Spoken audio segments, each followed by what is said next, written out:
মানবতা ও সাম্যের চেতনায় দীপ্ত এবং অন্যায়ের বিরুদ্ধে বিদ্রোহের ঝন্ডা উড়ানো জাতীয় কবি কাজী নজরুল ইসলামের ৪৮তম মৃত্যুবার্ষিকী আজ।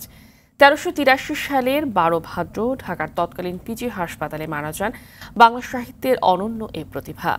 ৭৭ বছর আয়ু হলেও নজরুলের সাহিত্য জীবন ছিল মাত্র ২৩ বছরের।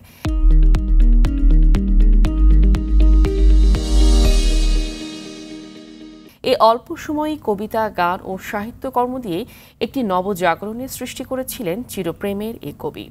ব্রিটিশ শোষণ আর সামাজিক অনাচারের বিপক্ষে ক্ষুরোধার লেখনী তাকে এনে দেয় বিদ্রোহী কবির খেতাব।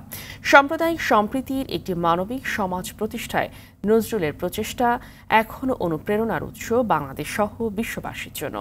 কবির মৃত্যুবার্ষিকী পালনে সমাধিতে পুষ্পমাল্য অর্পণ সহ নানা কর্মসূচি নিয়েছে বিভিন্ন সামাজিক ও সাংস্কৃতিক সংগঠন।